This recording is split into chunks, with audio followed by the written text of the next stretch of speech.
सर्दी का मौसम था। आंगन में तीन महिलाएं बैठी थीं। एक महिला लाल मिर्च के डंठल तोड़ रही थी और दो महिलाएं उसके साथ बातें कर रही थीं। मिर्च के डंठल तोड़ने वाली महिला अचानक कहने लगी, अरे बहना, अभी अभी मेरा लड़का यही खेल रहा था। वो देखो, वस्ता भी यही पड़ा है, मालूम नहीं कहाँ गया। ये कहते हुए महिलाओं से फिर बतियाने में लग गई। शाम हो गई थी, छुटपुटा होने को हुआ। उसके साथ बैठी महिलाएं चली गई। फिर उसे अपने लड़के की याद आई। कभी कहीं जाता नहीं था, आज मालूम नहीं कहाँ चला गया था। वो अपने लड़के को देखने पड़ोसियों के यहाँ गई। पूछती फिरी कि मेरा लड़का तो नहीं खेल रहा है। पड़ोसियों ने कहा कि मेरे लड़के तो यही खेल रहे हैं। आस पड़ोस में पूछकर वह घर वापस आ गई। 5 साल का लड़का था।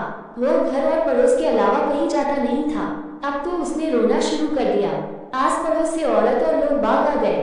पता चला कि लड़का कहीं चला गया है।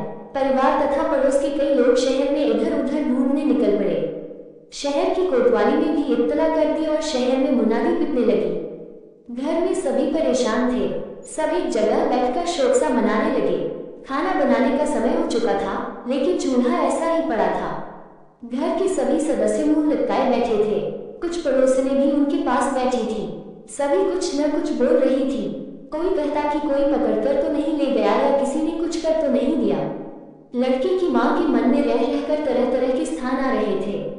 सर्दी कुछ बढ़ गई थी।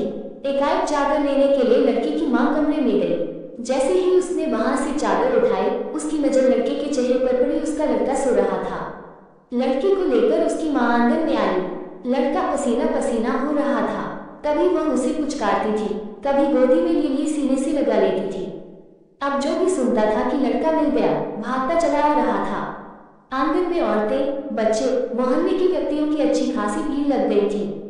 जो भी पूछता कि लड़का कहाँ मिला, सबसे कहती कि अंदर कमरे में सो रहा था। उसके घर से महिलाएं, बच्चे आदि लड़के को देखकर आ रहे थे। एक औरत कह रही थी, देखो तो, बगल में लड़का, शहर में टिंडुरा।